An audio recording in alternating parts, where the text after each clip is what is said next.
Assalamualaikum warahmatullahi wabarakatuh. Waalaikumsalam.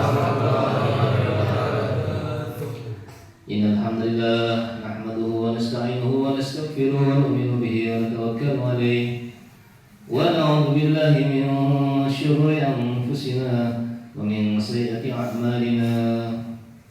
May yahdihillahu fala mudilla lahu wa may yudlilhu fala hadiya lahu. Qad qala ta'ala fi kitabil karim Qul bi fadlillahi wa bi rahmatihi fabidzalika falyafrahu wa khairun mimma yajma'un. Al-ayat. Santri-santri semua yang dimuliakan Allah Subhanahu wa taala. Senantiasa kita bersyukur kepada Allah Subhanahu wa taala. Bersyukur gembira karena pada pagi hari ini kita diberikan nikmat yang sangat besar oleh Allah Subhanahu wa taala, yaitu nikmat agama. Nikmat apa? Agama. Nikmat agama. Karena kenikmatan itu ada kalanya nikmat ad-dunyawiyah. Yang kedua apa? Nikmat wal ukhrawiyah. Nikmat itu ada kalanya nikmat berupa dunia, ada juga nikmat berupa nanti di akhirat. Makanya kita kenal doa sapu jagat. Ada yang tahu doa sapu jagat? Apa ya? Sing bater.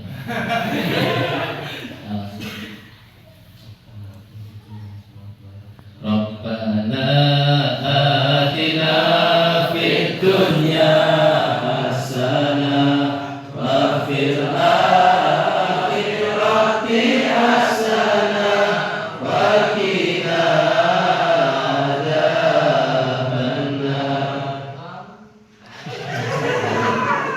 Ya, kalau masyhur terkenal dengan doa apa? Doa sapu jagat. Itu maksudnya apa? Itu doa itu sudah mencakup keseluruhan kenikmatan dunia maupun akhirat. Iya.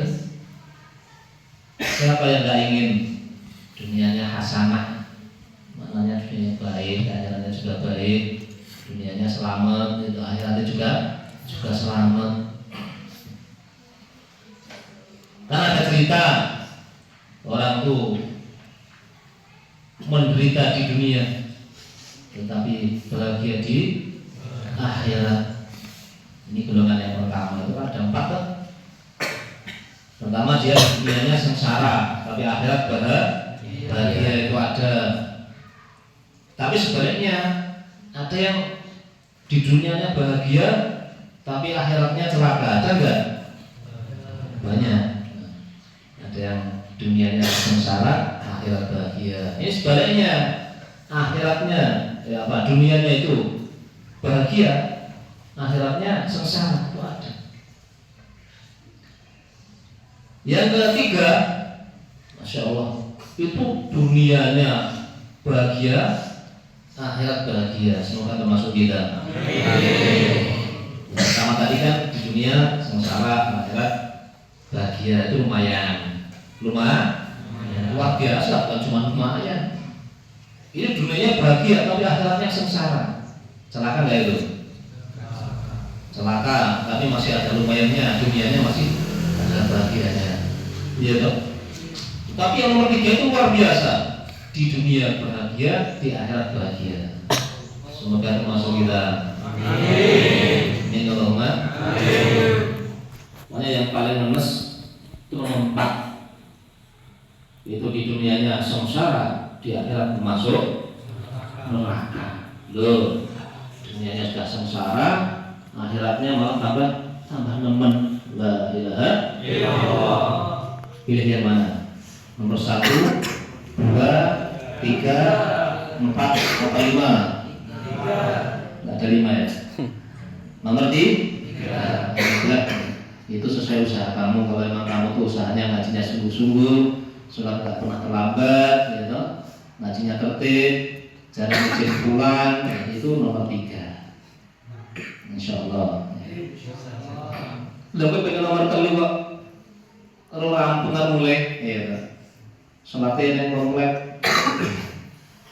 Wis kalau ngono jenenge story. Nanti mau saya suruh sini. Sakit. Sakit tuh.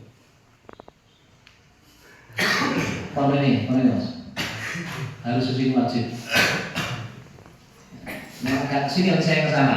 Dijeda dulu. Ini penting, ini nggak penting gawe nggak mau menghadiri tasyakuran teman kamu, nanti kalau kamu tasyakuran di ada orang bagaimana? Mau dipatah sendiri, kan nggak enak. Kamu suka kan kalau tasyakuran dimakan ya? Kita ditanya, makan ya? Ya, alhamdulillah. Kita di sini, masya Allah, pagi hari ini sangat bersyukur pada Allah, sangat gembira, terutama saya juga sangat gembira sekali. Teman-teman kita yang menyelesaikan yaitu setoran Qurannya. Ada Kang Khair, ada Kang Aufang. Setelah berjuang sekian lama, masya Allah, pada hari ini akhirnya selesai juga. Alhamdulillah. Begitu juga ada santri-santri putri, ada 4 orang, masya Allah. Dan juga berjuang dengan sungguh-sungguh. Akhirnya juga selesai menghafalkan Quran. Selesai setoran, akhirnya apa? Sekarang sudah mulai persiapan simaan. Mudah-mudahan Allah mudahkan. Amin. Masuk itu dulu, itu loh. Oke, tak kira dulu. Ini sotek mau dulu ya Mas. Boleh Mas? Nah, jangan itu ya. Insyaallah. Insyaallah. Kita kipas ini penting ini. Hadirin yang dimuliakan Allah Subhanahu Wa Taala. Jadi para penghafal Quran itu. Ini Gus Ahmad beliau mengatakan para penghafal Quran itu bisa meredam daripada azab yang datang dari Allah. Apalagi pada bulan-bulan ini, masya Allah, terjadi bencana di mana-mana, di Maroko, di Hongkong, terjadi gempa yang sangat dahsyat. Subhanallah. Mudah-mudahan Allah jaga. Amin. Ini para penghafal Quran ini bisa meredam daripada azab Allah. Kok bisa? Ceritanya begini.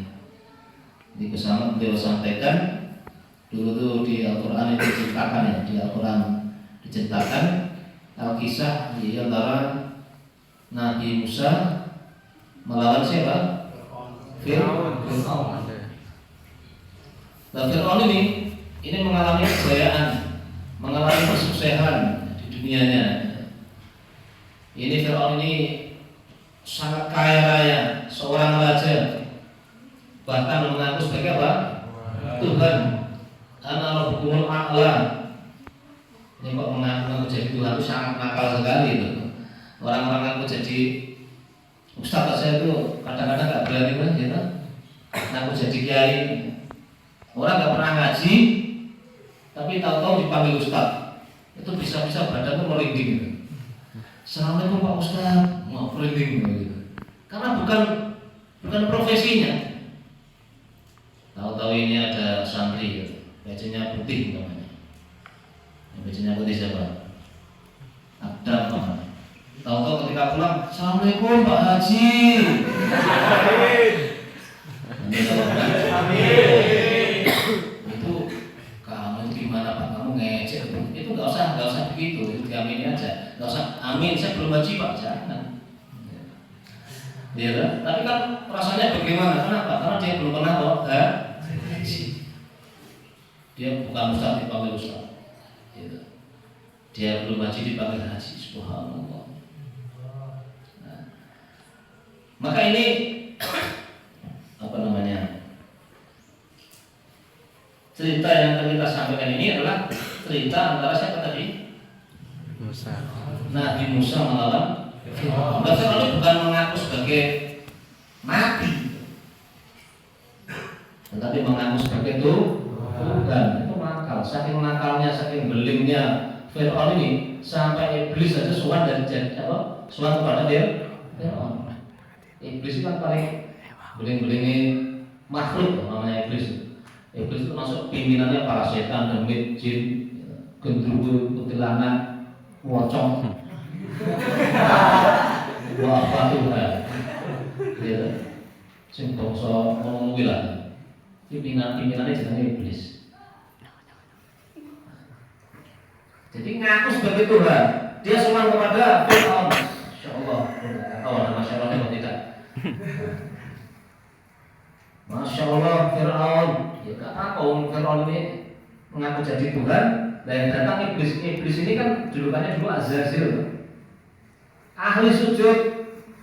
Tidak ada satu jengkal pun di surga yang tak pernah dipakai sujud oleh iblis. Nah coba. Ahli ibadah. Ibadahnya sangat lama di surga sana. Dulu kan juga di surga.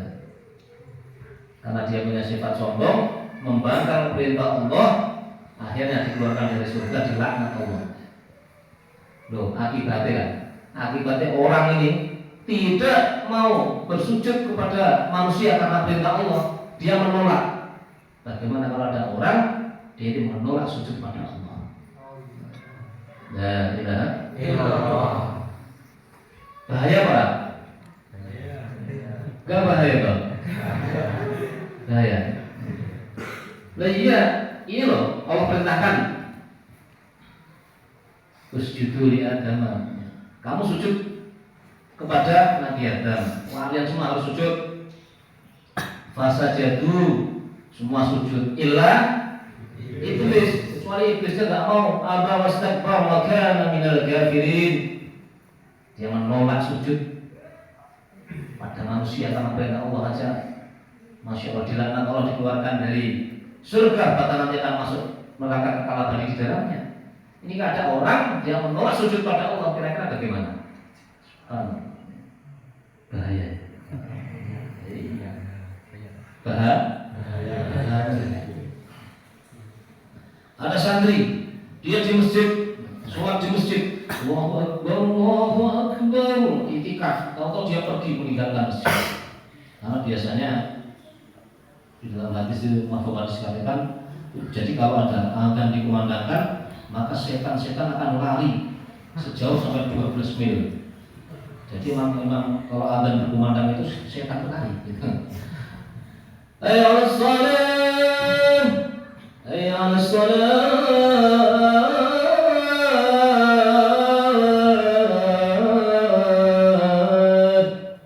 Ketika mengajak sholat, maka dia lari sampai terkentut-kentut, papet. Akhirnya apa? Dia lari sejauh-jauhnya sampai suara azan tidak terdengar. Nah, ini. Mau saya tinggalkan masjid malah gak sholat subuh, berarti saya nggak menyamakan dengan setan. Ya, mungkin kamu ya lagi dicek melayun setan. Maka ketika itu karena menolak daripada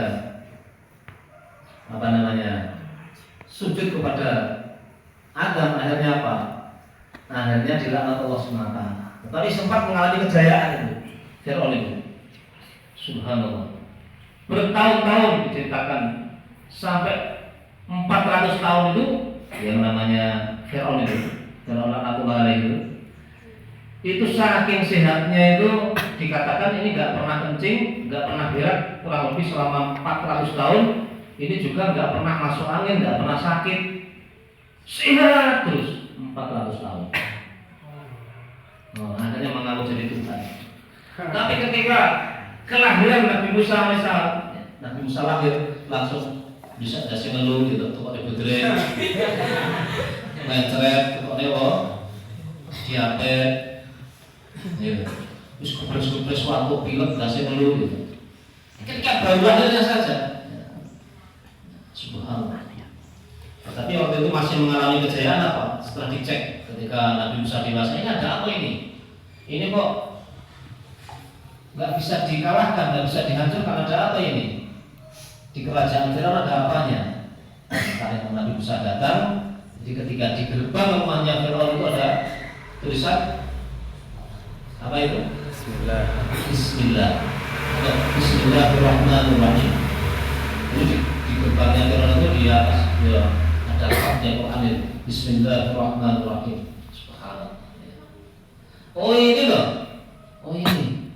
Gara-gara rumahnya ada ini nggak bisa dikalahkan, nggak bisa dihancurkan. Kamangka kan? Kamangka ini cuma tulisan yang berlawang.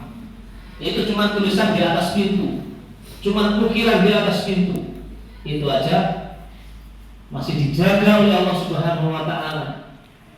Apalagi kalau ukiran-ukiran Al-Quran. Ini kita tanam di dalam hati-hati kita. Allah. Insyaallah ya. Insyaallah. Jadi kalau Al-Quran diukir di dalam hati-hati kita, subhanallah. Ini bisa meredam-murkan Allah, mendatangkan keridhaan Allah. Bukan hati-hati ajnabiyah yang kamu ukir di dalam hati kamu. Itu lain cerita. Nanti diukir ini, ukir itu, namanya ini, namanya itu. Gitu. Akhirnya apa? Itu ceritanya menjadi cerita yang lain. Insyaallah ya. Ini masih di dunia saja. Barokahnya baru sudah tampak. Subhanallah. Jadi kita sungguh-sungguh lagi daripada hafalan Quran kita. Insyaallah ya. Ini bukan selesai. Ini baru tahap awal ini. Baru tahap awal kamu menghafal Quran. Ini kamu baru menghafalkan lafaz-lafaznya. Belum nanti kita dituntut untuk apa? Mengamalkan.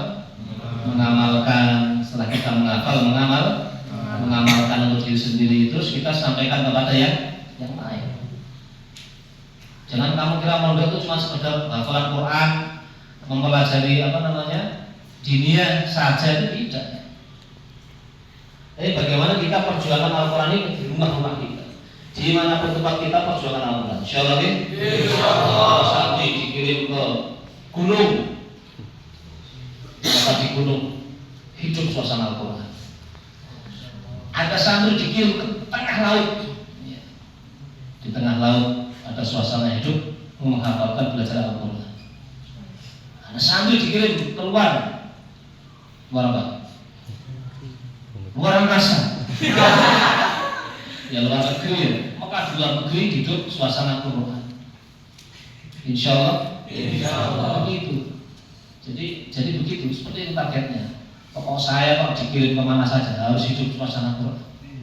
Begitu. Jangan pokoknya dikirim kemana saja selesai Qurannya. Nah, belum. Aku tuh bagaimana? Orang di sini sudah latihan bertahun-tahun nggak bisa memperjuangkan itu bagaimana? Niat kita itu apa? Kalau kita niatnya menunjukkan suasana Quran dimanapun berada, walaupun banyak rintangan halangan, akan kita apa? Halangan kita apa? Teratas. Lautan, gunung akan berdaki, lautan akan berani. Demi apa? Demi cinta. Iya, cinta pada Al-Quran. Cinta begitu, gunung didaki, lautan diseberangi, namanya cinta. Namanya cinta itu begitu. Kalau cinta sudah melekat dari kucing rasa, kucing pelaku jadi kok begitu. Jangan itu. Kalau mau cinta sudah melekat dari kucing, itu terkait kucing kok rasanya. Ini kita belajar cinta. Apa itu cinta kepada Al-Quran? Kalau kamu sudah cinta kepada Al-Quran, alamat apa? Kamu akan jadi orang yang mulia. Yudhillu bihi katsiran wa yahdi bihi katsiran. Jadi Allah akan memberikan hidayah sebab Al-Quran, juga akan merendahkan yang lain sebab Al-Quran juga. Maka Al-Quran ini di samping memuliakan dan memberikan keberkahan di dunia kepada orang tadi, maka Al-Quran akan jadi pembela pada hari kiamat ketika semua orang tidak bisa membela. Iya kan? Nanti kita akan terkubur yang lamanya berjuta-juta tahun ya. Di mahsyar 50.000 tahun, sedangkan satu hari di akhirat adalah 1.000 tahun di dunia, sangat lama.